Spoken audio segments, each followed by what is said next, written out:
Tartarus completely reworked. Pseudo-social links with male party members, new NPCs, new portrait art, new voices, new activities, new scenes, new music, new special moves, gorgeous UI, a graphical overhaul, better flow, and more? Atlus was cooking with this one. So I recently made a huge review on my thoughts on Persona 3 Portable, playing as a lady, and I love my time with the game. I played it because 1, for the longest time it was my favorite Persona, and 2, I really wanted to experience the differences between Persona 3 Portable and a shiny and new Persona 3 Reload. And let me tell you, while there's no FemMC or Know the Answer, Atlus did an amazing job. I am so excited for you guys to experience the polished version of Persona 3. Persona 3 Reload, now available on Xbox Game Pass, Xbox Series X, S, Xbox One, Windows PC, PlayStation 5, PlayStation 4, and Steam. And if you couldn't tell, thank you Atlus for sponsoring today's video. Now I'm over 40 hours in Persona 3 Reload, and I have all but Ken in my party, and I can say thus far the story is largely the same. But that's not to say there isn't any surprises. The opening animation faithfully follows FES, MC walking through Japan, the warm colors, some minor differences of a girl standing up with a gun to her head versus sitting down, but the tension and juxtaposition largely feels the same. You're headed to your dorm, clock strikes 12 and lights go off. Electronics stop working, a sea of coffins, puddles of blood, but what's different is you get to walk through the dozens of coffins to get to the dorm. This change is small but mighty. There's something about seeing it versus experiencing it, as veteran players and first-timers of Persona 3 will feel alone, confused, spooked. There's no party to guide you to what's going on and why. Of course, you safely make it back to the dorm and are met by a strange boy, and they play around with the animation seen in FES. The boy is behind the counter, then not, having you sign your name, making the roster vanish, and melting into darkness before meeting your allies of the game. As far as I can tell, the story stays faithful. You're a group of high schoolers who are a part of SEAS, Specialized Extracurricular Execution Squad. Their goal is to climb Tartarus, a mysterious tower that their school turns into during the Dark Hour, a hidden hour that turns people into coffins and shuts down all power. Typically, the only people who can move through the Dark Hour are Persona users, aka you and the rest of SEAS. You're able to scale Tartarus while battling monsters, known as shadows, to uncover the mystery of the Dark Hour. Every full moon, a powerful story-focused shadow will appear, defeat the monster, and move on. Meanwhile, you're balancing school life. Gekugan High School is brimming with lively personalities, including the SEAS members. If you loved the cast of Persona 3 before, be prepared to fall in love with them all over again.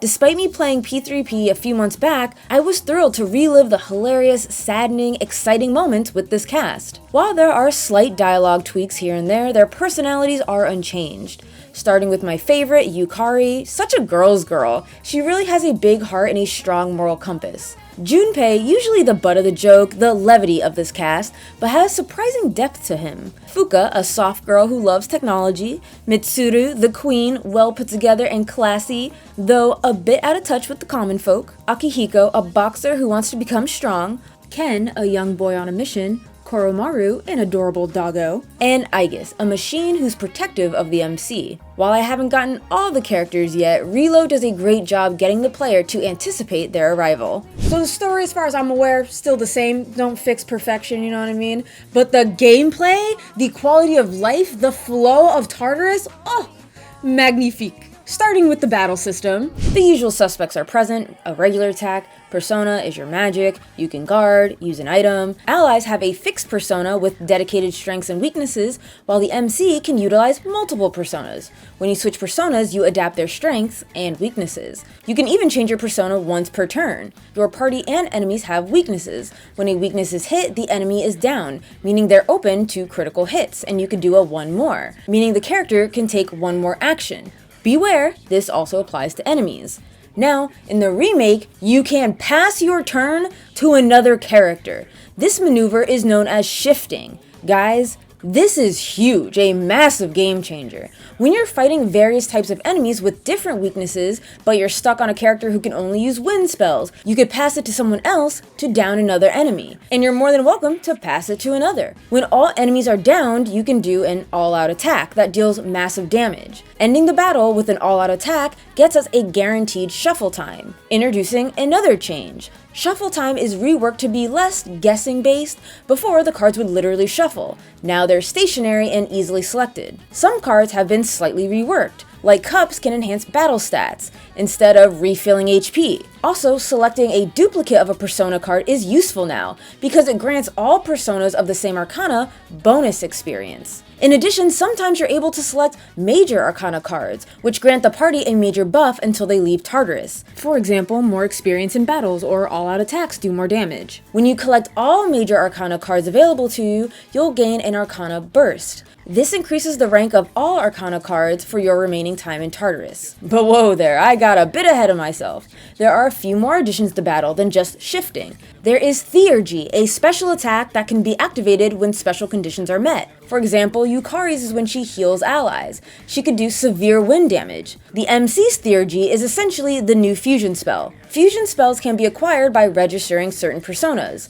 Once conditions are met, you'll be informed of a new fusion spell. Lastly, gonna rapid fire these few minor battle changes. There is an assist, so if you're bad at making decisions, the attack most effective against an enemy will automatically be selected. It works as a shortcut to select one of the attacks that targets an enemy weakness. New attacks have been added. For example, the only light and dark attacks were insta-kills. Now we have light and dark attacks that aren't purely insta-kill or miss. Also, new curative spells. Fuka, the navigator stats finally matter. Before, she would level up and it wouldn't matter. She didn't do battle. She had one risky skill that could help or harm the party. Now she has skills that can be used in and outside of battle, like analyzing the enemy or jamming that makes you invisible to most enemies. She even has Theurgy. Splitting up was changed. Now it's after battle. Sometimes it's recommended to scout, where a random party member will volunteer to scout, again picking up items along the way and find the stairs, and you'll reconvene on the next floor. The catch is you'll be down a party member until you reconnect. You'll sometimes have quests, finding missing people, which have also been made more effective. Before, you had to escort them to the beginning, ruining the flow of scaling Tartarus. Now you can have the teammates on standby escort them to the beginning while you continue exploring. How thoughtful! Exploring Tartarus has been slightly reworked. Firstly, yes, there are still randomly generated floors, but there is some grace. The idea is Tartarus changes every day. If you scale floors 30 to 40, return to the entrance, and return to floor 30 and scale up to 40, those floors will be unchanged. In Portable, the rooms always changed. Also, the map data you've collected, you keep until you leave Tartarus. Your navigator will let you know when you've explored the entire floor.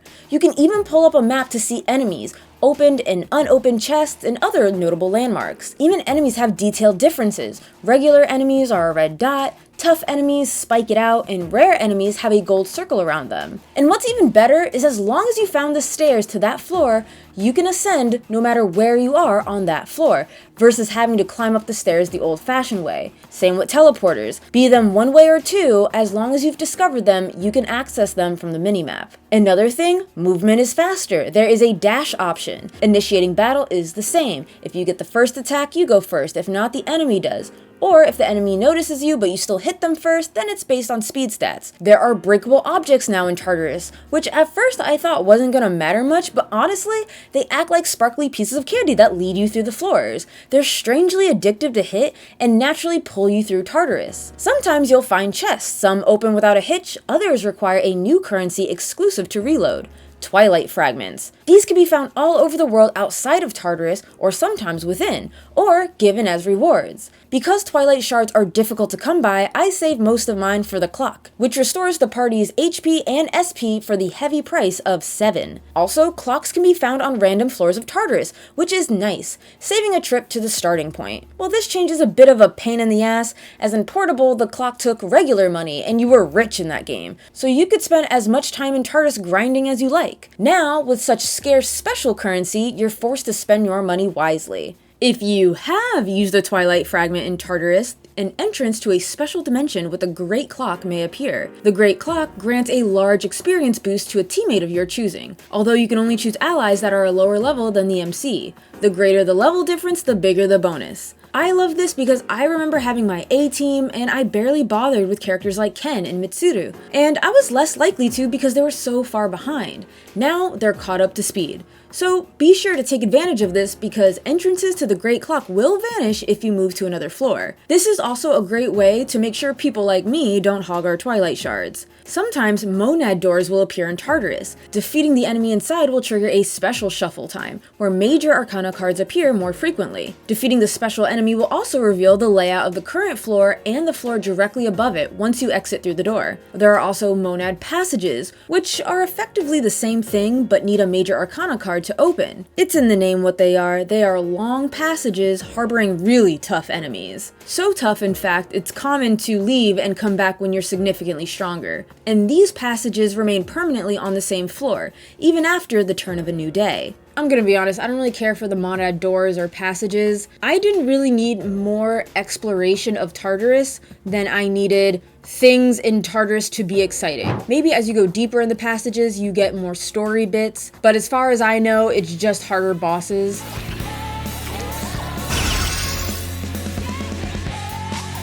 But aside from that, the team did an outstanding job, scaling an otherwise uneventful tower efficiently and kind of having fun with the new layouts, frankly giving the graphical overhaul it needed. And more on that later. As you climb Tartarus, you'll reach Tower Guardians, on not randomly generated floors. You must defeat these guys to proceed, and I would still say they're a bit more challenging than story bosses. And while I've only beaten the first 5 story bosses, I'm excited to say they are reworked to be a little more challenging, or at least giving the illusion of being so. The first one has a gimmick, and the second one expands on its original catch. This is great, making veterans of Persona 3 rethink what they think they know, and newcomers get to experience actually challenging fights. Fun fact, I'm playing on normal and I died on the first boss fight. Not because of the gimmick, but I got a little too cocky. Speaking of difficulty, while you can change your difficulty at any time, save for Merciless, I found Reload to be far more challenging, at least so far. But as you and your personas grow, enemies become a lot more manageable. And let's talk about personas. Please step inside the Velvet Room, where you can fuse personas. Yes, combine 2 or more personas to make another. You're actually allowed to pick moves that the new persona will inherit. Sometimes personas will be able to gift you objects when they reach a certain level, which now you're able to see. Beforehand, you didn't know what you were gonna get. And don't fret about losing old personas. All personas are registered in the compendium, meaning you're able to buy them back. And by far, my absolute favorite fusion upgrade is when doing special fusions, aka 3 or more, if you have the fused fodder before, but don't have it on hand, the game automatically allows you to buy it to be insta-fused. In Portable, you had to buy all the fodder, have it in your stock, then fuse it. The visual cues are excellent, showcasing the yen symbol meaning you'd have to buy it. If it's faded out, it means you've never had it. If it's colored, it means it's already in your stock. And if there's a card beside it, that means that's your active persona. I really appreciate when games convey a lot of information with simple symbolism, coloring, etc. The last change of the Velvet Room is, ironically, outside the Velvet Room. Elizabeth waits outside the Velvet Room now, so you don't have to go in, see the little animation, she's just outside. This little change saves so much time. So you get 99.9% of your side quests from Elizabeth. Bring her various items, kill X amount of shadows, open X amount of chests, etc, etc. And the best upgrade is now specific items obtained by other SEAS members that have deadlines that don't need to be obtained during a specific day. Before, items in Portable would be like, get this item on X date. If you missed the date, you could not get that item. Period. Now, it could be any day. It is very fetchy. Just talk to Elizabeth, go to the dorm, talk to your friend, then go back, talk to Elizabeth, ta-da, you're done. But I'll take this fetchy nonsense over fretting about a single missable date. Moving to the other half of Persona, the school life. It functions the same as other versions of Persona 3.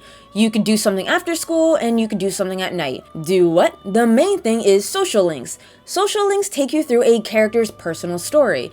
You'll be faced with choices that could earn you more social points with that person. With enough points, the rank will increase. Why does this matter? Well, each social link is associated with an arcana, much like every persona. When fusing personas, you'll get bonus experience based on that arcana's rank. This is crucial for making powerful personas, as this is the only way to fuse bigger than your base level, and personas that blast through levels learn stronger skills. Creating bonds with people is crucial to your success. Sometimes you won't be able to begin a social link with someone unless your social skills are high enough. Courage, academics, and charm. These are raised by answering questions, playing games, studying, etc. Persona 3 Reload has added several new ways to spend your days and nights. Getting your fortune told will affect Tartarus exploration, talk to a sketchy guy selling questionable URLs, gardening, you can now plant veggies, and even garden with an ally to change their effects. There's a net cafe where you can buy software that will enhance social skills or raise stats. You can hang out with friends at the dorm, watching a movie, cooking, join in study sessions for an increase of social stats. I especially loved the linked episodes, which are effectively social links. A bit of history, the male MC could never form social links with his male teammates. So this is a way to fill in the gap.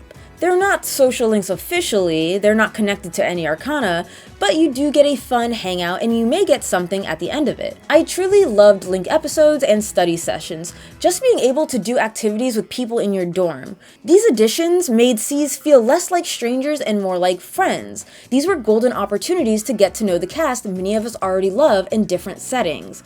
How they study, how they cook, what's on their mind, it really opened the door to becoming friends with these guys. I wanted to spend time with the cast, even if I knew there were opportunities to raise my social stats, boost my performance in battle, etc. I wanted to cook with Akihiko, or watch movies with Yukari, garden with Fuka, or drink tea with Mitsuru. One of the themes of Persona 3 is death and how you live life, and this supports that theme by allowing you to spend time with the people at the dorm, enjoying the little moments that not only add up to a fulfilling life, but give players brand new experiences. And even though I haven't finished the game yet, I know it will make the inevitable hit even harder. Also, cellular devices are more prevalent.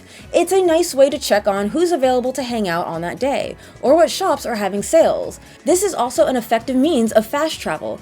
Click on who you want to hang out with, and bam, you're teleported there. And the best change regard to social links is on Sunday or holidays, you usually get people asking to hang out. In past versions, people would call you one by one. If you said no to A, then later in the day you wanted to hang out, nope, too late, you already said no. Or, if you said no to A, but then B calls, you rather hang out with A, it's too late, you said no.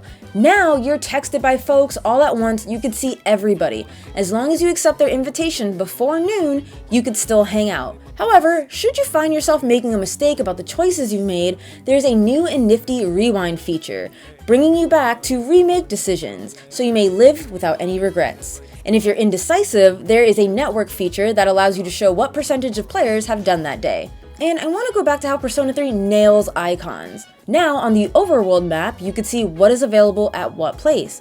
Arcana cards indicating someone with a social link is present, a smiley face, oh, someone is down to hang out, an exclamation point, I need to talk to this person to initiate a quest, and you can even expand areas to see what's interactable at specific locations. I just appreciate effective communication. Now, the most obvious change, no doubt, is the graphics, which speak for themselves. The team did Persona 3 justice with a gorgeous graphical overhaul, character models updated, Tartarus updated, portraits updated, text boxes updated, cutscenes updated, and hell, some even added. And to that point, they did remove some animated cutscenes and replicated them in-game. And I thought they did so faithfully. But also, they added cutscenes that absolutely were not in previous entries. And I thought I'd be more distraught about this, but honestly, it was okay. My biggest gripe is how Persona 5 it feels. Listen, I love Persona 5 as much as the next person, but I felt like Persona 3 lost some of its identity in regards to its presentation.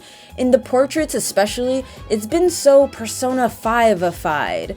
And this hurts because Persona 3 has such a simple but unique art style. Some pieces have a realistic grit to it, better capturing the depressing story of Persona 3. Aside from that, I have nothing but positive things to say. I love the dynamic camera, I love how they expanded Tartarus. I mean, look at the faces on this wall. We got portable and now we got the new faces. Way more interesting and way more creepy. Another big change to Persona 3 Reload is the complete overhaul of voice actors. I was skeptical, nervous, but I think only hearing snippets of characters didn't do the new cast justice. With most things, the more you hear their voice, you just get used to it and it doesn't pull you out of the scene. The new voice actors did a great job capturing the essence of their respective characters. Akihiko is calm, cool, collective. Mitsuru is composed, assured, direct. Junpei, my star, was goofy, over the top, and bitter. The bottom line is, the new voice actors did great, and I think fans of the series will feel and appreciate the dedication to characters we've grown up with. And to nobody's surprise, Persona 3's music is still top tier. We have all of our favorites in a higher quality sound and a few new songs including the opening, remixing Persona 3's ending theme, opening with gentle rock and the rap kicking in, and you know what? It rubbed off on me. Still doesn't top FES opening for me, but it's solid. Crazy how time flies when I wonder if the path is in the right direction. But I do believe things come to light by accident when it remains on. Sounds like it's meant to be. Wake up, spring's made when things fall apart. Get up, what matters at the ending's how you left tomorrow. Read up, fire in my soul, fire in my heart too. The opening isn't the only song that's new. We have an all-new battle theme that plays when you gain the upper hand in battle. And let me say, I'm so glad they didn't do away with Mass Destruction. That song is too good to be replaced. This song is It's Going Down Now, and it's great, upbeat, and fits right in with Persona 3's iconic soundtrack.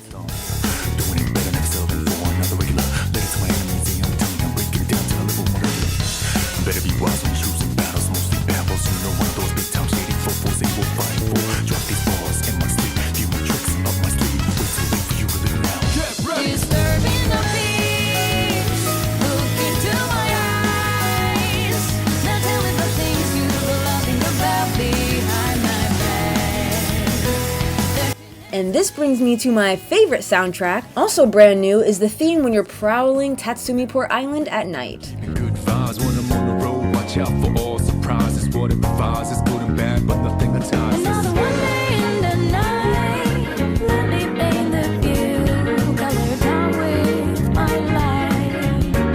For every moment shared with you, not in the day, and never. I know people are sad about FemMC, sad that we're not getting the answer, but I assure you, Atlus really did pour their heart and soul into this remake, giving us the amazing experience we remember with a new coat of paint and then some. I know before I said Persona 4 I think I like more, but now I'm back to liking them equally. The motifs of Persona 3 are just something humanity will struggle with till the end of time, reminding us to make the most of the time we have with the people we care about. And with the Persona 3 Reload, with all of its improvements, with the gameplay and story, served to heighten that theme even further. Once again, thank you Atlus for sponsoring today's video. Persona 3 Reload is out now on Xbox Game Pass, Xbox Series X, S, Xbox One, Windows PC, PlayStation 5, PlayStation 4, and Steam. If you want more Persona 3 goodness, check out your girl's first ever half feature-length video on Persona 3 Portable.